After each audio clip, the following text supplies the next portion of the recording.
I'm going down, baby. Don't street in the Cadillac grills, Cadillac mills. Check out the oil, my Cadillac. Watch yourself, shake your ass. I came there with my front like they had the manpower lights. More or less, more so. How many licks does it take? I will be by your side till you get to the center of the Oh my dog, it's bigger than hip hop. Like going on. You say it's puppy love. We say it's full grown. Season 3. All right. Welcome back to Rap of Ages. This is season 3, our podcast where, as always, we are breaking down the best hip hop hits from different years. This time, we're Y2K, talk about what was happening, why it was popular, what they were thinking, and where it all went wrong. Where did it all go wrong, Brian? Well, definitely for this episode, I got to say it went wrong by not buying stock in Band-Aids in like 1999. I really made a mistake and really missed that boat there. Once again, I'm Brian. I'm DJ Turntable. And I'm Jared Johnson.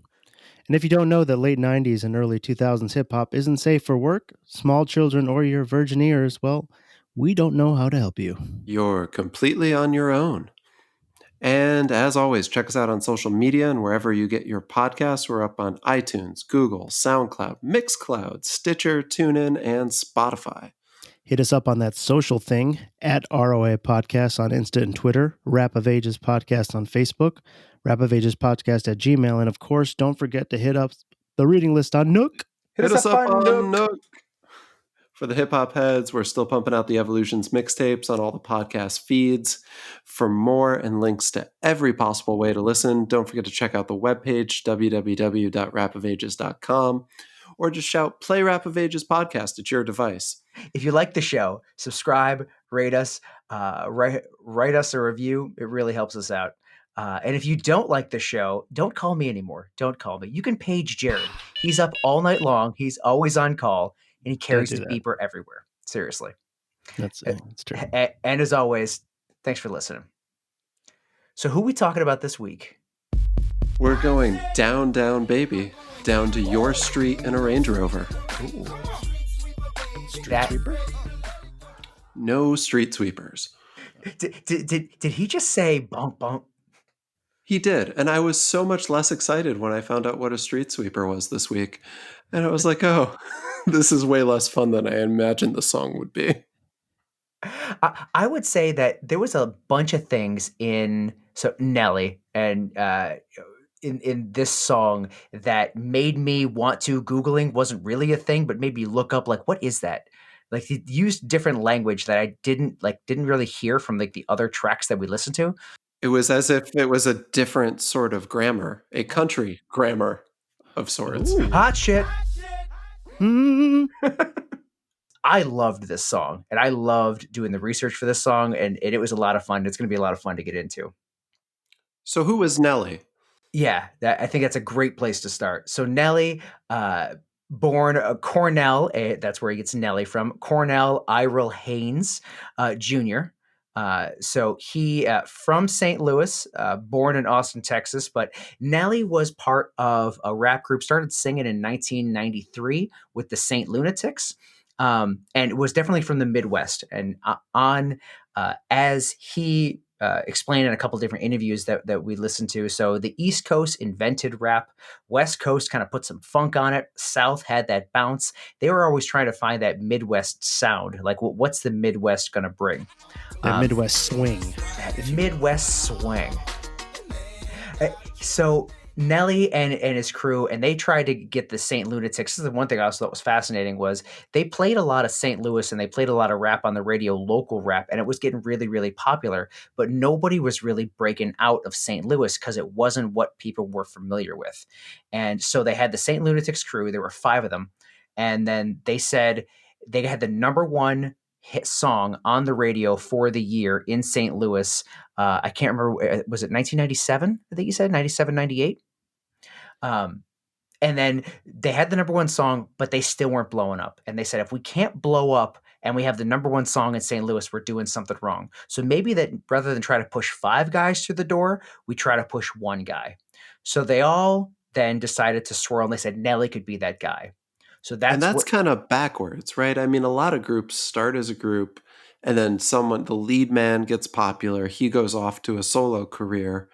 And this was kind of the opposite, which I don't think is always the case with, groups. Usually it's really the other way around, no?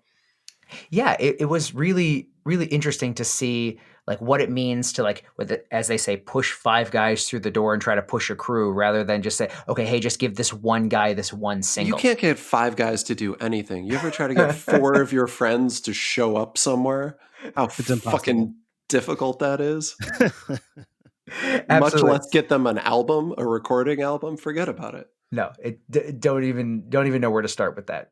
Yeah, I was just going to say this. I think that there's plenty of guys who get on and then try to bring their crew on, like Nelly did. But I don't think it's so often that they are a part of a group and then one of them just makes it, or they all decide for him to make it. It's a very unusual situation. I mean, D12 had a little bit of that. Yeah. But it I was don't clear. think they It made was the conscious decision. Like Eminem was just better than all of right, them. right. It's right. He was just head and shoulders and feet and toes above everybody else. Yeah, and it was very, very obvious. Versus, I mean, I did like Murphy Lee. I mean, Nelly is, I think, next level, and that's probably why they're like Nelly could be that guy. But the fact that they all like Nelly didn't want to be that guy, and he's like, okay, fine, I'll go make my millions. He arguably had a better voice than the rest of them. I think, was it Murphy Lee that put out a solo album a few years later? And that wasn't bad. Like, he's a good rapper. It's just Nelly's got that really smooth sound. But I want to go back to St. Louis because you talk about like a Midwest sound, and like Nelly now is like forever associated with like the Midwest making its mark on hip hop. But St. Louis is not like the place you would think of when you think of like what's the center of the Midwest, what's a major city there. Population of St. Louis is like 300,000 people. It's not that big of a place. So how did Nelly like take that little bit of like local stardom and go nationwide, worldwide, blow up as big as he did and really put St. Louis on the map? Yeah, it was. I mean, it only takes one shot, right? And like nobody wanted to give him a shot too, which I thought was also fascinating. And they decided to not even give him an album first, right? They were just going to give him this one single. It's like the Country Grammar. This was his one single, and like if this did well, then they were gonna then maybe we'll make an album. And of course, it came out and it absolutely knocked everybody's socks off. So the song was huge locally, and then when Nelly got his album, he said he had to push the label to make this the single. Because they were like, oh, that's cute, like you can put that out there or whatever. He's like, no, this has to be the lead on the album. You don't understand how big this is going to be. And he was like, I was on my soapbox, I was yelling about it, like this has to be it. He really pushed it. And he was right because he knew like his audience on this, whereas the label thought it was just kind of cute and catchy. And so maybe that's like kind of a segue to why this is cute and catchy, right? Like, and like the perception of the song versus the reality of the song, which I think is really interesting. Like when you start to dig into this a little bit, because if we start to talk a little bit about why it was popular, it's popular because of the chorus, right? It's got like a nursery rhyme on the chorus. It's got a throwback to this old 50s track that like sounds familiar. It sounds like a piece of pop culture everyone knows. Down, Down, Baby, Down by the Roller Coaster, the like clapping kids song in there. It's got the Shimmy Shimmy Cocoa Bop, which was kind of like a really sanitized African-American group like from the 50s doing like, very like poppy rap. I think of like the group on Marvelous Mrs. Maisel, like a little bit like those guys. When they came out, it was what was the name of them? It was Little Anthony and the Imperials. Shimmy Shimmy Cocoa Bop. And Jared, I don't know what you think about this, but it feels like something about that original song feels very racist, and I can't put my finger on it. Yeah, it has a plantation-y feel to it, I guess. That's it. So the song, like if you listen to it, right, it's got a line like, about like a native girl dancing, and everyone's like checking out the native girl dancing, and you're like, and it's a group of like African Americans singing that, and it's kind of like it just feels wrong, the whole thing. And so like Nelly There's a takes lot of things this. like that from the 80s. Well, and this is 59, this song, right? And then the Down Down Baby is from the 80s or whenever, 60s. But like Nelly takes all of that, puts it into like this beat, which is, you know, a pretty basic beat. Like it's not, you know, J.E. made the beat. He's made beats for a lot of different songs. He talks about it as kind of like this beat nobody liked. He tried to sell it to a ton of artists. Nobody was buying it. He was like at the time just a beat maker, selling beats for like $100. And like this thing is like it's got a little bit of that South beat. He throws in a few heavy bass lines. He throws in some weird chimes into it. Like if you listen, that's not kind of typical. But Nelly had a vision. He like heard this beat. He had a vision for it, and he like made it amazing. Yeah. But the song is not amazing because of the beat. The song is amazing because of Nelly. The song is amazing because of this like pop culture-y chorus that anyone can latch onto, and it's really, really catchy. Even the Lunatics didn't really latch onto it initially. I remember in one of the interviews they were saying that they heard the beat and they were like, meh. And then once Nelly actually started rapping on it and they heard the whole thing finally come together, then that's when they kind of saw what Nelly saw and heard what he heard, and they were like, oh, okay, we really got something here. Yeah, I love that. That's exactly where I was going to go to. That was my favorite story. I think about the creation of this is that Nelly created the chorus, and everybody was still like, nah. Then they created the lyrics, and they were all still like, they just weren't feeling it. So like he just grabbed the papers, right? He's like, I'm going to take your verse, your verse, your verse, and then he decided to do the whole thing himself. And then that's when people finally saw the energy, and they're like, oh yeah, no, that's freaking hot. Yeah, and so like you have the combination of those factors, and then like St. Louis had this moment in like 2000, right? Like you had the greatest show on turf, you had the Cardinals winning championships, you had like they had their first black mayor in the city. They were like having a moment as a city, and like this song just kind of came in at the time where you could like St. Louis was a commodity you could sell in the US. Yeah, yeah. And when you think of Midwest rap, you immediately think of Nelly. Yep. And it's not like he was the only rapper from the Midwest. You know, Eminem is from Detroit. I mean, that is the Midwest, but he doesn't celebrate his city like Nelly does. Like Eminem, you think of him rapping and it's like whatever he says about Detroit, it doesn't seem to be positive, any of it. Mm-hmm. You know, it's just a kind of a background to where he is. But people like, you know, Bone Thugs and Harmony, they're from Cleveland, and Twista and Tech Nine, and these guys are, you know, definitely established artists, especially, you know, Bone Thugs. But it's not, you don't associate them with their city and the Midwest as much as you do with Nelly and St. Louis. Every time you hear that Bone Thugs is like from Cleveland, you're just like, oh shit, they're Yeah. from Ohio. I forgot They that. just have such a West Coast feel to them that it doesn't really even make sense.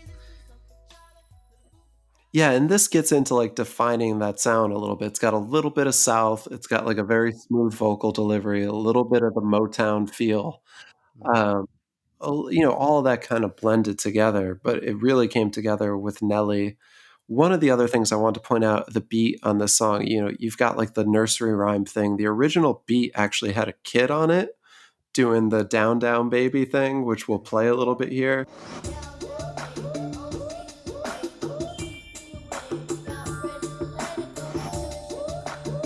And I thought, like, you know, watching J.E. talk about the beat, I thought that was just interesting that they ended up just going with Nelly on it. And this is kind of my like segue to like the song is not really the song you think it is. And so I'm gonna let Jared talk about that a little bit, but like and tell us what Nelly was thinking. But it kind of blew my mind to look at this song as really like a street heavy, like hardcore song in a way I'd never thought about it before.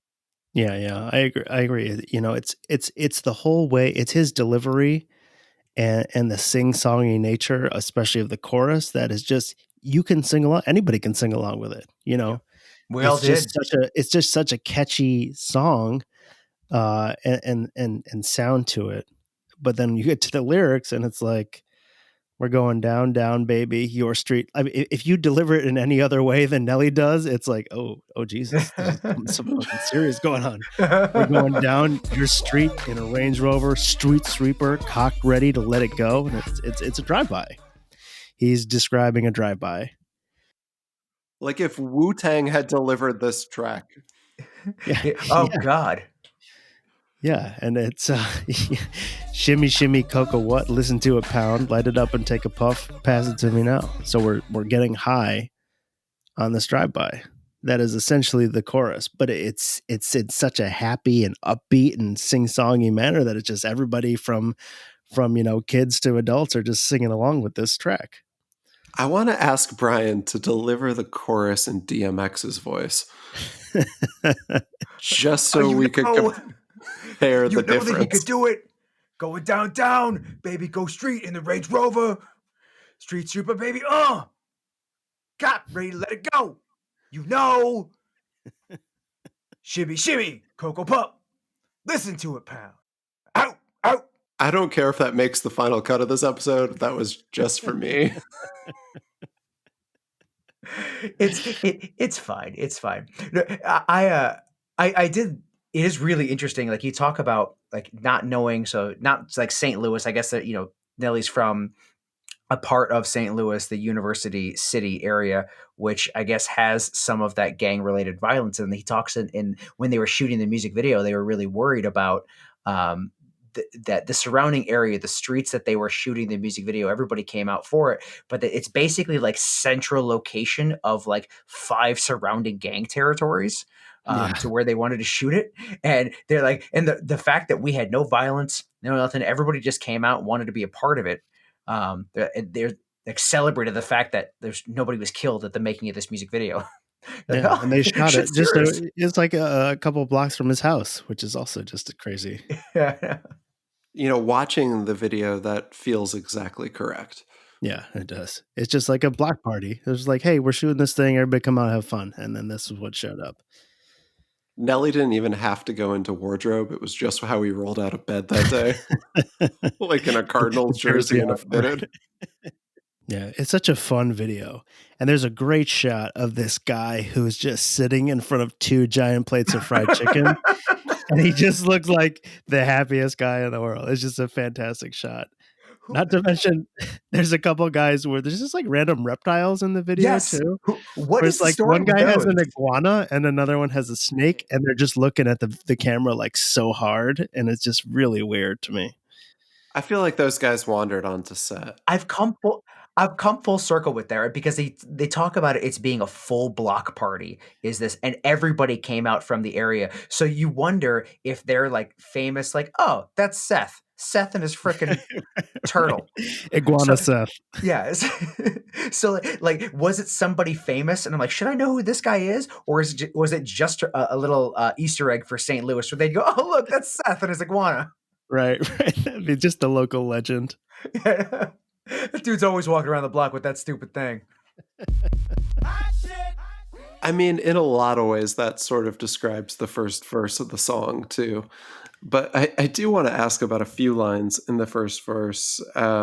Maybe some of the people he likes to hang out with, or references in there, because it's quite a crowd that he draws up.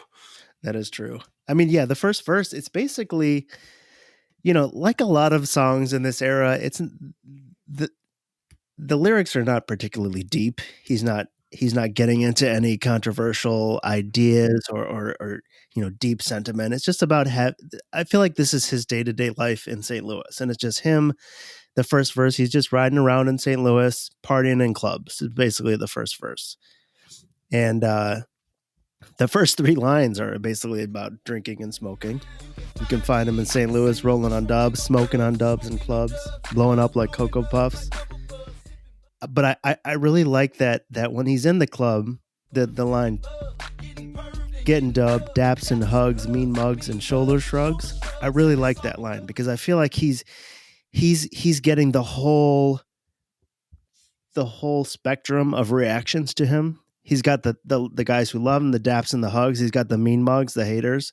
And then there's the shoulder shrugs. He's got the guys who are like, meh, it's Nelly. And he Yeah, he just takes it all. It's like, I'm Nelly. I'm doing my thing. You like it? That's great. You hate it? That's fine. If you're indifferent to it, then, that's fine too. We're all just having fun in the club right now.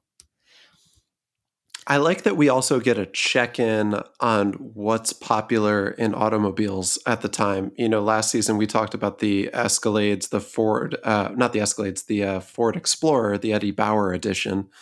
And now it's good to know that wood on chrome is still in. The candy paints are hot at the moment. And so that's where you want to be. And the The Navigator. Lincoln Navigator is That's throughout hot. this whole album, it permeates every song somewhere. And I like how he plays with the words there. I like, he accumulated enough scratch just to navigate it. That's a beautiful line. I want to look at the last, like the one before the daps and hugs, mean mugs, and shoulder shrugs, because he talks about when he's in the club, what else is happening. He's sipping on Bud, which has to be Budweiser. He's sipping on Bud, then getting perved and getting dubbed. So I'm assuming, he's walking through the club with his Budweiser in his hand, and women are touching, or men are touching his junk.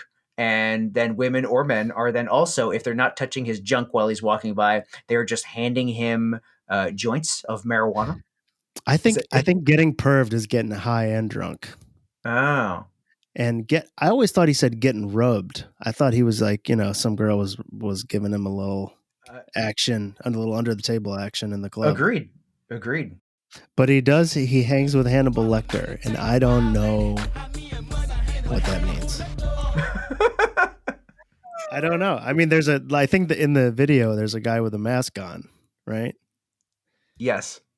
But yeah, that's one of the lunatics wears the Hannibal Lecter mask. Yeah. So is he just hanging with one of his lunatics, or is he, did he hang out with Anthony Hopkins one day and he's just referencing that? I don't know. I don't get it. Good evening, Nelly. Could it be a really obscure hockey reference? So obscure, I missed it. To the goalie?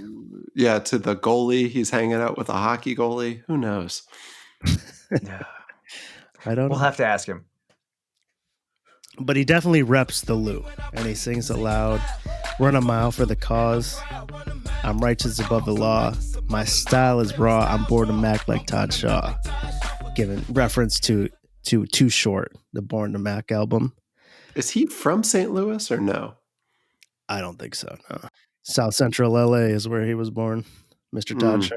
Yeah. I mean, his flow on this, though, I mean, like, it's also, like, a lot of it is kind of generic. I'm in the club, like, nothing that you haven't heard, but just, like, his flow makes all of this. Like, you can definitely tell, like, if somebody else tried to sing it, just, like, the energy that he brings to all this is just is top notch. And like there's a couple lines down here at the bottom too, right? Where he's like I love like my grammar be Ebonics, gin and tonic, and that chronic. Fuck bionic, it's ironic. I'm like, I don't even know what that means. What is bionic? I think it's a rhyming word with chronic.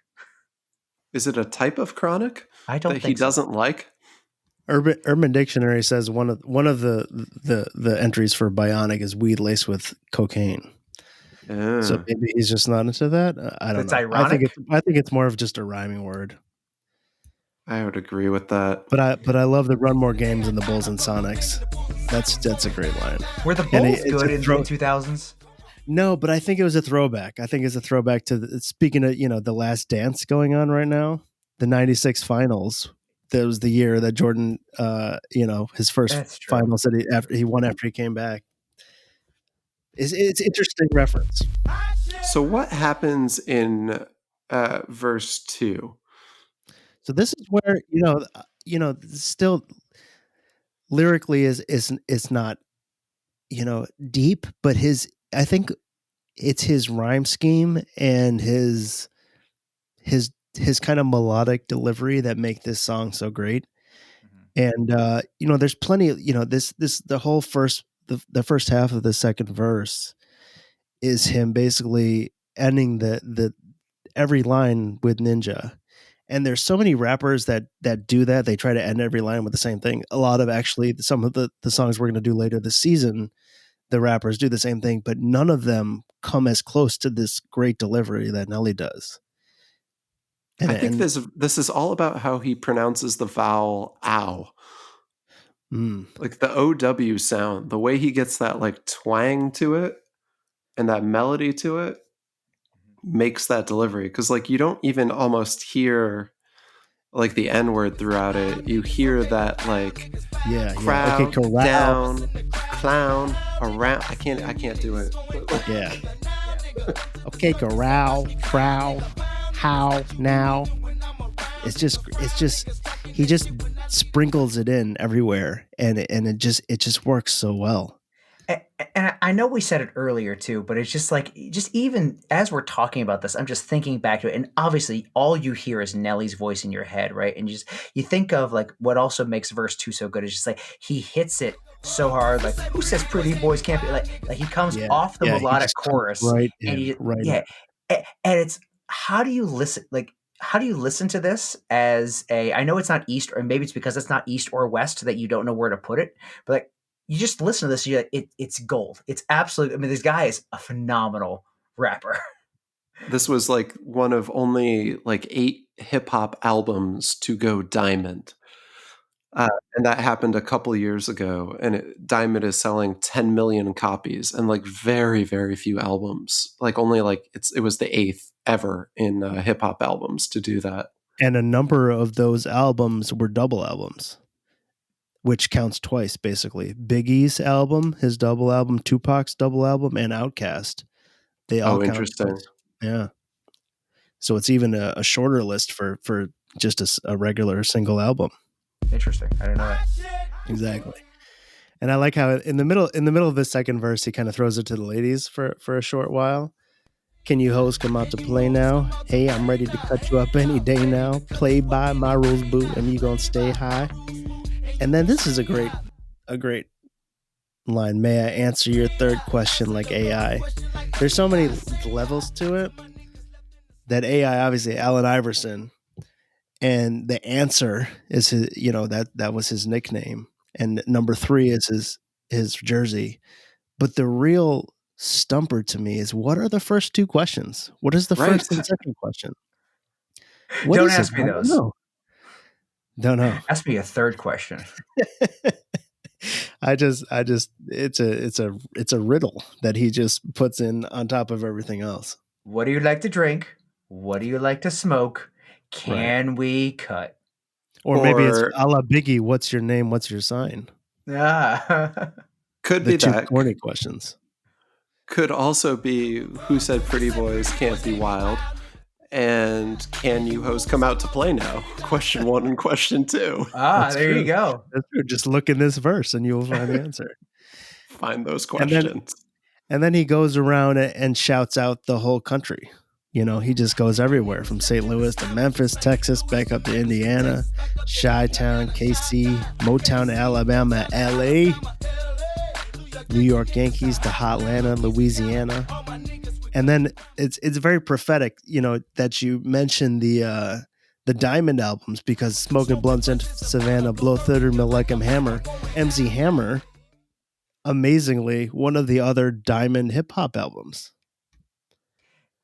That is awesome. And I remember like this is the first song that I can remember, like when we were listening to music, where you'd hear this line and like you wanted to look it up. You're like, is that true? Yeah. Like what Did MC Hammer blow that much? Is that a real thing? Oh yeah, And like, he did. but and like you didn't know that back then, or like it was hard to look things up. But like now you hear the stories, and it's just like, wow, like that is such a great line. And that's one of the lines from like, of any line in any song, I feel like, of all like this whole decade, like music, you're like, oh yeah, that's from Nelly's album. Cocaine's a hell of a drug, man. But it's crazy that he's like the odd one out on that list. It's Eminem, Outkast, Biggie, Pac. Well, I guess they include Kid Rock on the list too, which I guess is another odd one out. But MC Hammer is just like, really? He sent 10 million albums. That's Well, A please lot of hammer. parachute pants. Don't hurt him. Just please hammer. Don't hurt him. Yeah, that's the thing I love about Nelly though. Is like Nelly's just Nelly. Is that like he doesn't change, or like he is who he is, and he talks about not getting a lot of the respect. Like he puts out a great, like, wow, that was an incredible #1 hit by Nelly. Go figure. And then like you just never hear anything. He doesn't take that, do something else, become a big time producer. He's he's just Nelly, which is kind of cool that like he hasn't changed at all. It feels like he is who he started at, like 2000, 1999, 1998. Now, this third verse had the potential to completely sink the song in so many ways. I mean, that's assuming people make it to the third verse, which, for rap songs isn't always the case. But he decides to go into the whole dance hall shout outs, which is interesting. He gets a little Jamaican, right? He goes from this is the same, but this is a similar scheme. He's ending everything with Mon, but it works so well. He still pulls it off so well. Quit acting silly, Mon. Kid quicker than Billy, Mon. Talking really, I need it, Mon. Flows, I kick him freely, Mon. And then he shouts out Beanie Mon, which is just I forget Sim about Simma. him. And Sim Simma. Yes, Naya. Yes, Naya. Chief and rolling deeper than any Mon. And then he gets back into the St. Louis. He brings it back to the local geography, and he's calling out neighborhoods and streets. And is it because there's a Kingsland neighborhood in St. Louis? I think Kingsland is a street. It's a street. Is that why? And back in the day, I think people forget that like dance hall used to really influence hip hop. It wasn't the other way around. Like now you listen to reggaeton or music from the Caribbean or whatever. It's all kind of like taking hip hop beats. It used to be like hip hop artists would like take their beats and a lot of their inspiration from dance hall, from the, original like reggaeton, from a lot of the stuff coming out of like Jamaica and the Dominican. And, Beanie Man was kind of like at the tail end of that, where like, dancehall was still really popular and like kind of leading the cutting edge of like what was on culture with beats and everything like that. And so I don't know, this is kind of that interesting little confluence of like where both of these things are popular at the same time, and you can have like those shout outs there, and it's kind of, I don't know, it's kind of cool. Yeah. And he ends with some of the best lines. From broke to heaven, brokers, my price range is Rover. That's a terrific line. I mean, it's so good. It's just to just define your price range as a car instead of an actual dollar amount it's just fantastic. I think it's a step up from the Navigator, perhaps. Oh, indeed it is. Indeed it is. They're close. I'd love to like just go into a dealership and they'd be like, "Now, what's your price range?" And like, "Well, it's really Rover is what I'm looking at. Yeah, just Rover. What I'm looking to spend, just Rover."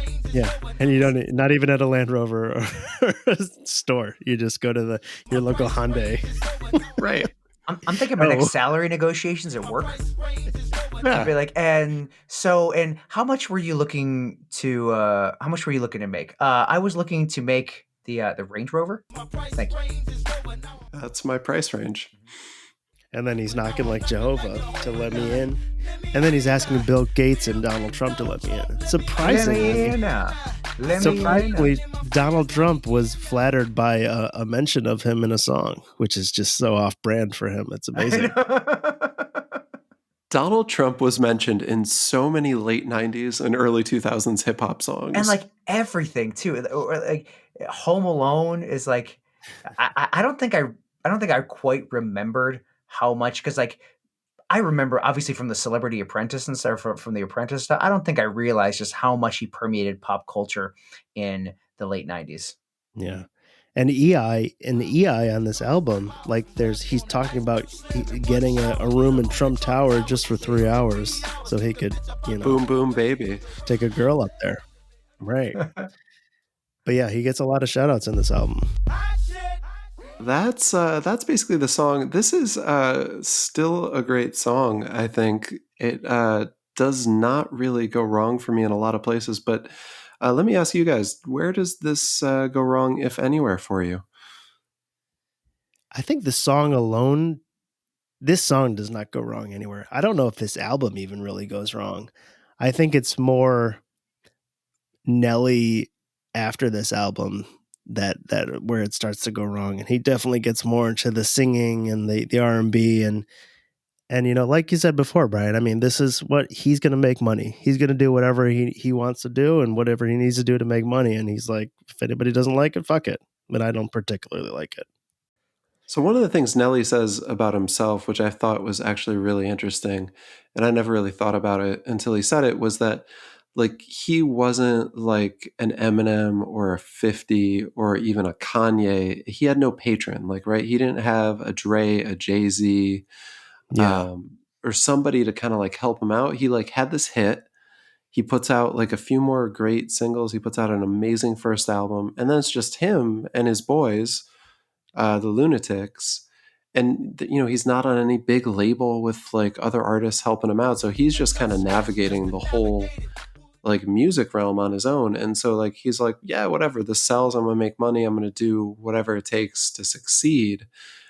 So maybe you never got like the hardcore street Nelly that could have been. You maybe didn't get the most like lyrically inventive rapper you could have had a Nelly, but he's still an incredibly successful artist. And this is still like 20 years later, a song that is fun to play. It's still inspiring other music. There's a K-pop album, a K-pop song out right now that's ripping this off, which is like, incredible that like 20 years later, they've got like a shimmy shimmy cocoa bop on a K-pop song like across the world, and people are like Googling Nelly now as a result of it, like in Korea.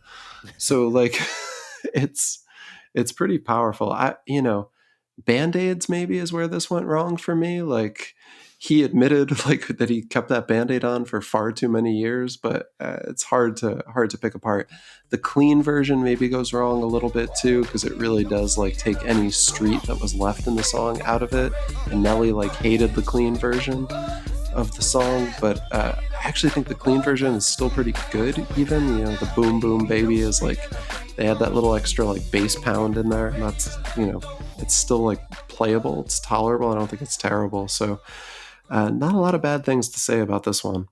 I don't think we actually explained the Band-Aid. Oh, we didn't explain the Band-Aid. So how bad was the cut on Nelly's face that he had to keep a Band-Aid on for all of those years? Does anyone? Yes. Did we actually? Who wants to explain the Band-Aid for the audience? Because I feel like they probably want to know. Why don't you explain it, Brian? So apparently, Nelly had a cut on his face from a basketball game under his eye, to which he wore a Band-Aid for. But then after that, his boy City was put in jail for alleged robbery, to which he claims that he was innocent, for 10 years. And Nelly said that he wore the Band-Aid as a reminder to City. So when City would see him on TV, he would know that Nelly was thinking about him. So that Band-Aid was what was a homage to his boy who was in prison. That's I Nelly's hope Band-Aid story. I hope there's like a photo somewhere with him like with a terrible Band-Aid tan line on his face for keeping that on for so many years. There's just he admitted he kept it on too long for sure, but it also kind of like gave him a gimmick that we're like, oh yeah, everyone knew who Nelly was. Like you couldn't mistake him. Yeah. When it's that quick reference thing, because he didn't have like crazy hair or anything like that. So it's just like, oh yeah, they got the Band-Aid on his face. Yeah, I think it became a little bit of that too. Like that just came to define his character. Yeah. I did like in one of the like where does Nelly go wrong? I did like in one of the interviews that we read, as they said like Nelly he's a hustler, he makes money, he makes hits, that's what he does. But basically, like other than being from St. Louis, like there's no personal investment in Nelly as like as an artist. Like you don't really know who he is and like what he does, other than he's Nelly from St. Louis. So like a lot of these other artists, you get invested in them as a person. And Nelly, other than sounds great, you don't really know that much about him. The other thing that I thought, that because I always pick on the music video where things go wrong, this is another one that still blew my mind. So in the interview, they talked about the music video and making the music video, where they said they had a budget for the video and it was $200,000, which this also blew my mind. They said back then was not a lot of money. Now $200,000 for a video is a ton of money. But Yeah, back that then, was really weird. yeah, like back then they were spending so much, and they're like, "Oh, I only have $200,000 to spend." Like my mind immediately went like, okay, so that's why the video looks cheap. But then of course I look back and I go, what the hell did you spend $200,000 on when you're just standing on the street in front of cars? Yeah, that's really like one shot of like them just dancing in front of cars. There was also a shot with a lot of rims in the background too. There were plenty of rims. Maybe they had to buy them. Maybe they had to buy those rims. Yeah. I got 2 questions to wrap up. This song, does it stay as popular if they don't change the title to Country Grammar? If the original title of the song was Hot Shit? That's It's interesting question because number 1. I feel like they probably, they brought it into the label and they were like, we're not calling this song Hot Shit. And so was the default to just name it what the album was named? Because there's not really, I wouldn't say this song is so heavy on the country grammar as far as some of the other songs go. I think I'd have a hard time. I think that you wouldn't get the radio play. Say, and next up, this is Hot S from a Hot-ish. yeah. Like a lot of radio stations wouldn't play it versus, you couldn't get radio stations to stop playing this back then. Yeah, it wouldn't have been as popular. Second question is, did we learn anything about grammar from this song? See, well, that's part of the thing. Is I think the grammar heavy songs were in the rest of the album. Those two ers. EI and batter up some of the other ones? Yeah, rap something. Rap something. Is that where we got our grammar lessons? All right. I guess so. Let's take this over the hump here. What are we going to rate the song? Is it Band-Aids? It's got to be Band-Aids. St. Louis Arches? I think it's got to be Band-Aids. All right, I'm in. It has to be Band-Aids. How many Band-Aids do you give this song, Jared? I'm gonna give this 4.5 Band-Aids. It's not a perfect 5, but this has got the staying power. There's never a time this song comes on and I don't want to listen to it. It's just it persists and it just lives on, and I love it. Brian, how many Band-Aids? For all those reasons, it's a perfect 5. The beat, his flow, the lyrics, everything to that exact point. 20 years later, Memorial Day playlist, it's the top fucking song coming on. It's just one of those songs that will never not be amazing. Yeah, it's a clear 5 Band-Aids for me. I really, really am mostly a negative person and couldn't find anything negative to say about this. So that's usually a pretty good indicator. We're going to see what gets Jared to 5 this season, where we get what it's going to take to get him to 5. I can't wait till he gets this is a 4.92. It's really close. It's not going to do it. All right. Any last thoughts about Nelly, the Saint Lunatics, Country Grammar? He's a hustler. He's a hustler, baby. He just wants you to know. All right. Well, that's going to do it for us at Rap of Ages. Thanks for listening. Jared, your first full episode. How do you feel? That feels good right here.